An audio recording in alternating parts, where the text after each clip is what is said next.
περάσει την παιδική ηλικία και ακόμα κοιμάσαι με την κουβερτούλα σου ή το αρκουδάκι σου. Κανένας λόγος για να νιώθεις άσχημα, καθώς έχει παρατηρηθεί πως ένα 30% περίπου των ενηλίκων συνεχίζει να κοιμάται με την κουβερτούλα του, την παιδική ή το αρκουδάκι του.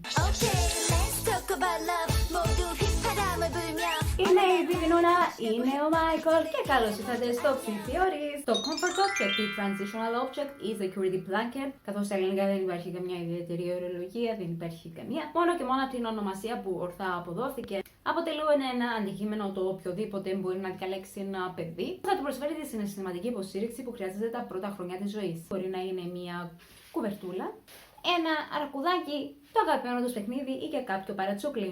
Ο δεσμός μεταξύ ενός παιδιού και του κύριου φροντιστή του, που στις πλήστες περιπτώσεις είναι η μητέρα, αποκτά σιγά σιγά τη μορφή ενός αντικειμένου που μπορεί να είναι η κουβερτούλα που έχει στο κρεβατάκι του, το αρκουδάκι που έχει πάντα δίπλα του, θα δώσει η καθημερινή έκθεση σε αυτό, το θυμίζει την ασφάλεια που νιώθει όταν βρίσκεται ο κύριος φροντιστής του παρόν. Το αντικείμενο το οποίο το παιδί θα επιλέξει ονομάζεται και Transitional Object και τη βοηθάει στη μετάβαση από την εξάρτηση από τους γύρω στην ανεξαρτησία του ατόμου, προσφέροντας το κατά τα στάδια αυτής της μετάβασης την συναισθηματική ασφάλεια και την ψυχολογική την οποία χρειάζεται. Όσο μεγαλώνουμε, το αντικείμενο αυτό τείνει να αλλάζει μορφή για κάποιους. Δεν μπορεί η παιδική κουβερτούλα να μετατραπεί στην αγαπημένη μας κουβέρτα του κρεβατιού ή στο αγαπημένο πάπλωμα. Το αρκουδάκι να γίνει κατοικίδιο και το πιο συνηθισμένο είναι το αντικείμενο να σταματήσει να έχει τόση μεγάλη αξία στη ζωή μας όταν ξεκινήσουν οι συναισθηματικές επαφές μας με τους άλλους ανθρώπους. Καθώς αφήνεις το αντικείμενο πίσω για να αγκαλιάσεις τους ανθρώπους που θέλεις να βάλεις στη ζωή σου.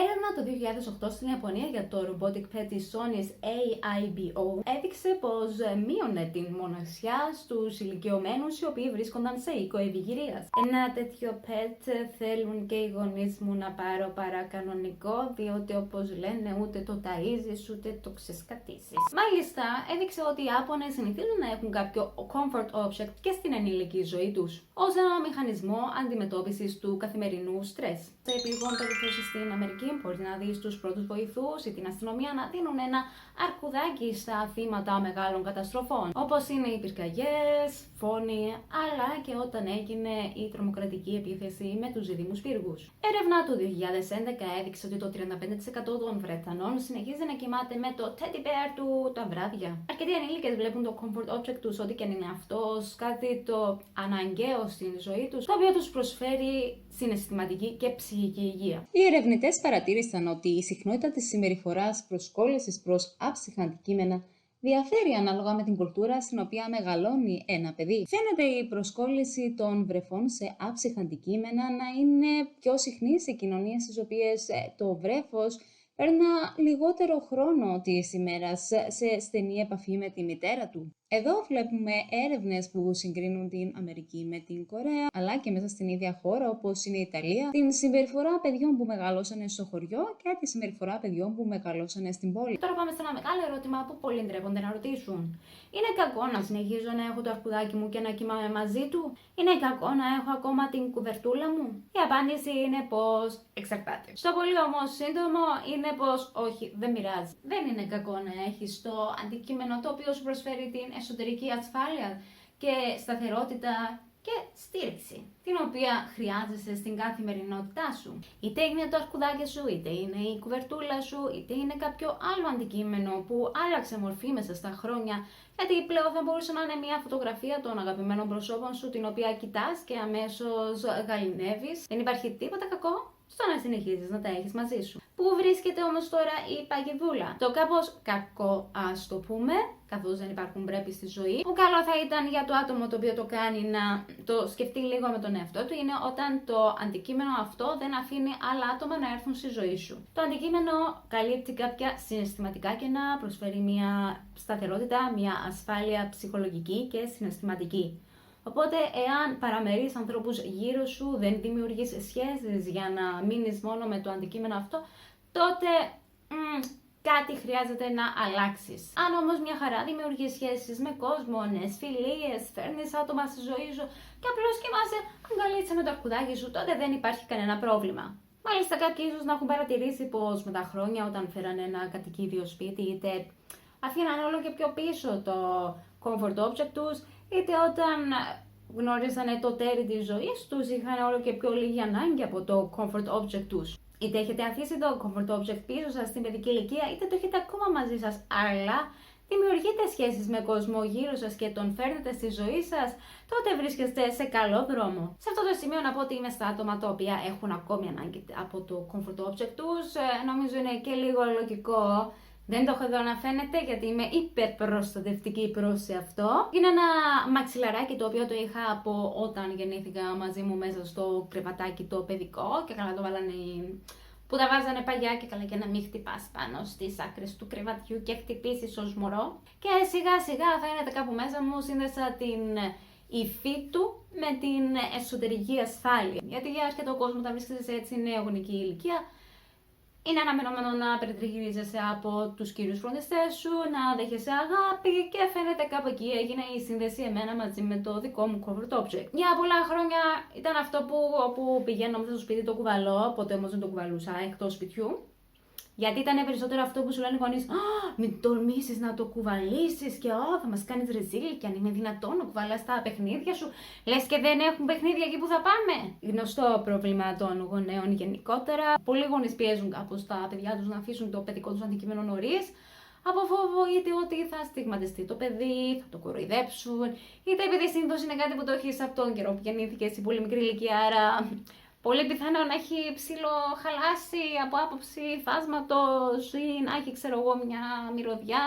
Ας πούμε, δεν είναι ότι φαίνεται και καινούριο. Αυτό και θαυμάζω όλα αυτά τα παιδάκια που τα βλέπω να κρατάνε τα αρκουδάκια τους περήφανα και να τα κρατάει και από το χέρι ο γονιός τους, γιατί σε εμάς τότε ήταν ταμπού. Έχω μείνει εγώ ξάκρυπνη πόσες νύχτες που είχα πάει να κοιμηθεί σε άλλα σπίτια γιατί μου έλειπε το αρκουδάκι μου. Πριν 3 χρόνια που είχα πάει ανταλλαγή.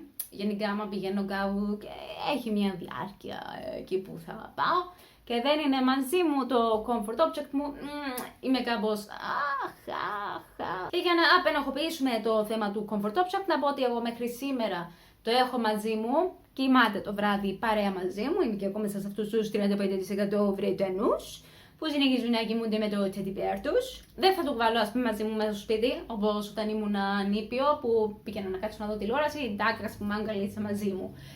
Πήγαινα να φάω, Ντάκ αγκαλίτσα μαζί μου. Φαίνεται ότι κάπως σε αυτό το στάδιο το ξεπέρασα. Και μάλιστα όταν πηγαίνω έρχομαι ας πούμε για ταξίδι, ο μόνος λόγος που δεν το παίρνω μαζί μου είναι γιατί πάντα έχω έννοια και χαθεί η τσάντα στο μέσο του ταξιδιού. Όσο πιο λίγες διαδρομές τόσο το καλύτερο. Δεν το ρίψω κινδυνεύω εγώ. Και έτσι να πω και μια ιστορία από τότε που ακόμη δεν είχα απενοχοποιήσει την ιδέα του comfort object. Κάποτε μου είχε ζητηθεί από μια κοπέλα που κάναμε παρέα, η οποία σπούδαζε φωτογραφία, για το project, δεν θυμάμαι ακριβώς πώς τα λένε, για να κλείσει το πορτοφόλιο, η εργασία που τους βάζουν κάπως βαθμό για πτυχίο. Είχε να βγάλει κοπέλες οι οποίες θα τις έντυνε αυτή. Τύπου νύμφες, αλλά όταν λέμε νύμφες σκεφτείτε κάτι νύμφες πνεύματα του δάσους, αυτό το χαρισμένο, που φεύγεις και έχεις πάει σε άλλη χώρα, τι θα έπαιρνες μαζί σου μόνο ένα αντικείμενο. Και μου είχε φέρει παράδειγμα ότι ήδη μια κοπέλα που την φωτογράφησε μου είχε περιγράψει τη φάση, μου είχε δείξει καμιά φωτογραφία. Είπε ότι το αντικείμενο που θα έπαιρνε μαζί της είναι τα τσιγάρα της, γιατί το και το και το. Άλλη κοπέλα ήταν το ημερολόγιό της. Και εγώ εκείνη τη στιγμή σκέφτομαι ότι το μόνο πράγμα που θα έπαιρνα μαζί μου είναι το comfort object. Αλλά τώρα πού να το πω. Ρεζίλ θα γίνουμε. Να πω τώρα ότι εγώ θα έπαιρνα το αρκουδάκι μου και να κάτσω να με βγάλει και φωτογραφία με το αρκουδάκι μου, γιατί παίρνει μαζί σου το αντικείμενο, όλα τα άλλα τα κάνει αυτή, βαψίματα, φωτισμούς, ρούχα.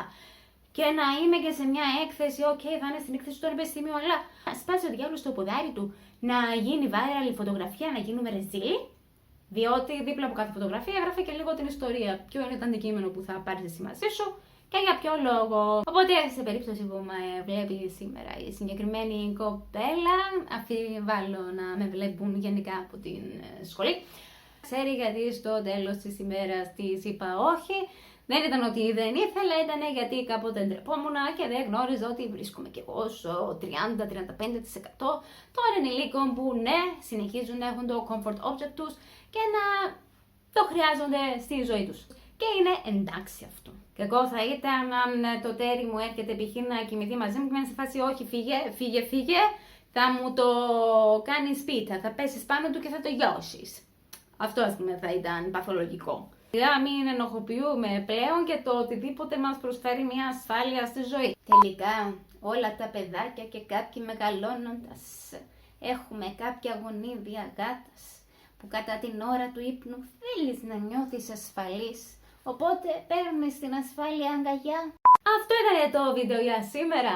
Ελπίζω να σας άρεσε. Αν έχετε κάποια απορία γράψτε την από κάτω. Πρέπει να έχετε αντιληφθεί ότι δυστυχώς πλέον δεν υπάρχουν τα dislikes στο YouTube, οπότε και να πατήσετε δεν θα φανεί. Αυτό είναι κάτι που σηκώνει συζήτηση σε άλλο βίντεο, το για ποιο λόγο και καλά έγινε αυτή η αλλαγή στο YouTube για να κάνει το κλίμα πιο καλό.